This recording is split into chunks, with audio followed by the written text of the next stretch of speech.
If someone were to make a movie of Carlos Acosta's story, who would believe it? His father, a Cuban truck driver, forced him to go to ballet school to save him from becoming a juvenile delinquent. And then at 25, he emerged as the principal dancer with London's renowned Royal Ballet, hailed by critics and audiences as the best thing to happen to dance since Nureyev and Baryshnikov.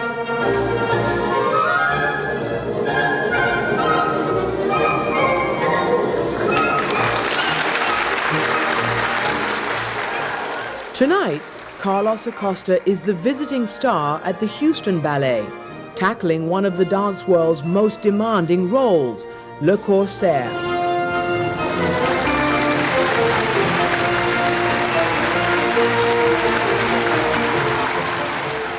On stage with him is Lauren Anderson, Houston's prima ballerina.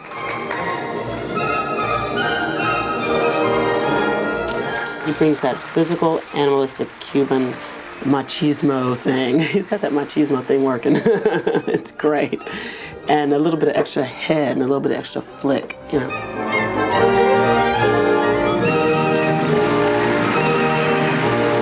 He was a diamond in the rough, and now he's just sparkling.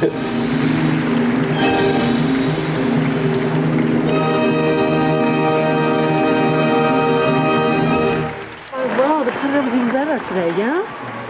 Thank you. That almost killed me. You're wearing me out, young man. Thank you. Wow, man. Oh, it was wonderful. Everybody screaming and whistling. It was really nice. Everybody standing up. Made me feel really, great. All the work you put into it, that's the reward. So how does the 11th child of a Cuban truck driver become a world-class ballet star? The answer begins here, at Cuba's state-run ballet schools, where the system plucks talented little children out of the crowd and trains them for free. 9-year-olds begin a rigorous life, practicing their steps 5 hours a day. And success can be their passport out of poverty. When Carlos was 9 years old, his father brought him to this school hoping the strict discipline would keep him out of trouble. In the poor barrio where he was growing up, Carlos had already started a life of petty crime. How bad were you, Carlos, that your father needed to give you some... I wasn't really bad, like with gangs and things, but, at the age of 9, I just, was maybe stealing, and a lot of my friends, they left Cuba, or they're dead, or either in prison. And so perhaps I would have, ended up being just like them, When you went to the first ballet school, did you love it immediately? No, actually, I cried a lot. I said to my father once that I really wanted to be a normal person. A normal person? And then he took me by the hand and looked at, all the gangs, that I used to hang out, and say, look at them. Do you think they're a normal person? Is that how you want to become? Like every boy on his block, Carlos just wanted to play baseball or soccer. He thought ballet was for sissies. I was one of those people that thought that ballet was for homosexuals. And, I was living in this rough area, and you know what that means, I used to arrive to my home with black eyes and things because into fights, and people would call me names and things. Just because you were a ballet dancer? Because I was a ballet dancer. It was really embarrassing for me to be a ballet dancer in my neighborhood. So what turned you around? Well, my father swore that he was going to kill me if I keep skipping classes. And his father, Pedro Acosta, admits being really tough on Carlos. What did you say to him?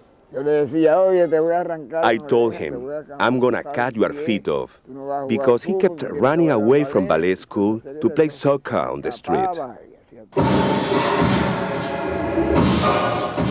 But eventually Carlos became a convert when he saw that, in fact, ballet is as much about athletics as any sport.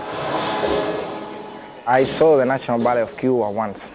It was touring, so I saw all these dancers doing all this physical stuff. And I just fell in love with it. By the time Carlos made it here, to the ballet school at Havana's Grand Theatre, his raw talent was already beginning to shine. By now, he was fully dedicated to his craft and well on the way to becoming a major ballet phenomenon.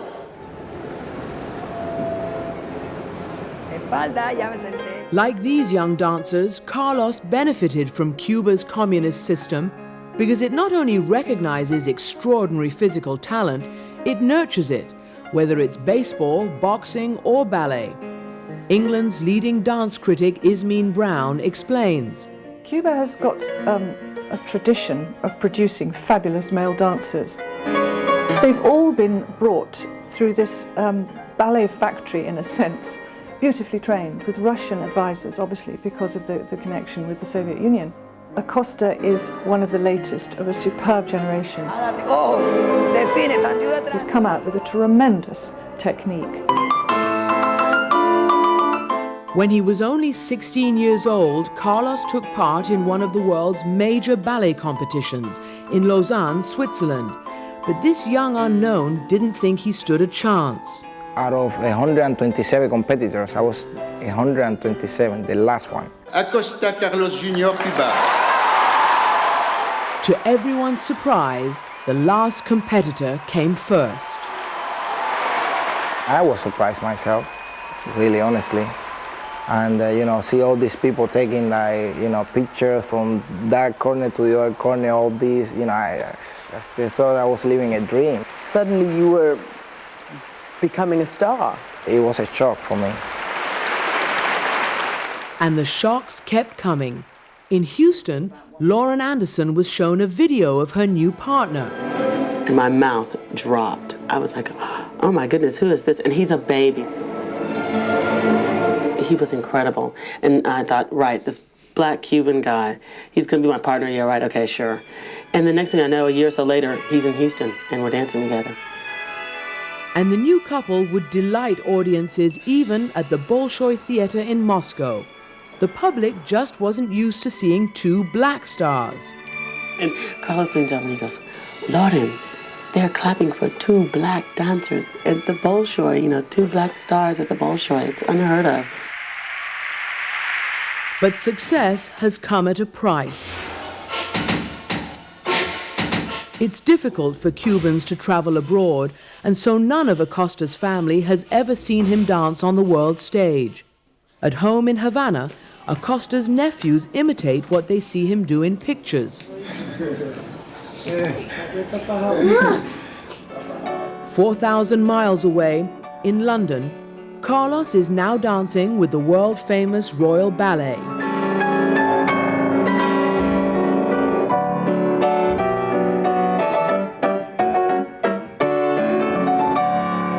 What does it mean to you not to have your family here? For instance, when you make your debut at somewhere like the Royal Ballet?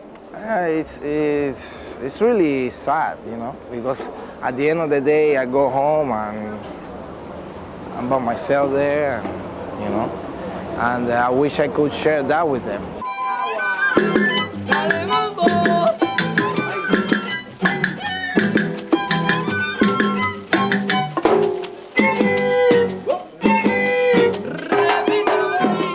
And so last winter, Carlos came back to Havana. His mother and father were at the airport to greet him.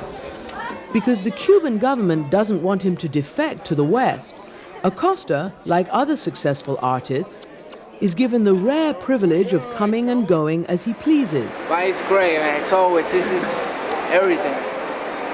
My family, my own man, different world. Totally different. At home, hugs and kisses from his sister Madeline.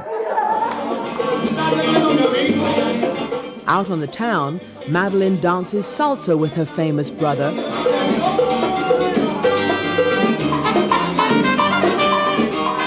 And for a few short days, Carlos is just another member of the sprawling Acosta clan. Whenever Carlos comes home, he makes time for those who gave him his start. He shares his talent and what he's learned abroad with the teachers and students of his old ballet school. It's incredible, the conditions, you know, but all they have here is the love, you know. Because you see, look at the floors. Shoes can last in these floors. Look at the nails. All the nails here, but still, look at that piano. But despite the conditions, this school can still produce fine dancers, all hoping to be the next Acosta.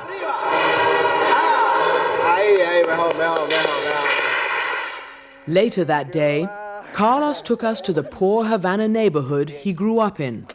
You know a lot of people here, huh? Yeah. You know, He's bought a big new home for his father, but this is the ramshackle apartment building where the whole Acosta family once shared just 2 rooms. Carlos, here we are outside your childhood home.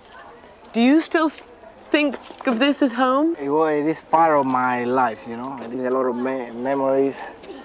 I mean, it's just, it's melancholic, you know, in a way. You had to share a bed, right? Yeah. Yeah, I share a bed with my 2 sisters. The mattress was sinking, I remember, it was sinking in the middle, and the strings were coming up. The springs were coming through it. The springs were coming through it, and it used to hurt your skin so many times. You would need to learn by memory where the springs were. You know, it was quite an adventure, you know.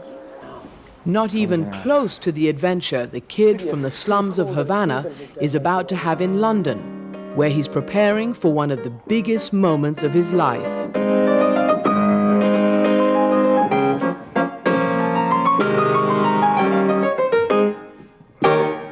Yes, that's right. You're rehearsing for a royal ballet opening in front of the Queen of England, the biggest people in the world. Do you sometimes wonder, boy, I was a little boy in Havana not too long ago. That is the irony of my life, you know. You know, I mean, I never asked for this, but it's beautiful.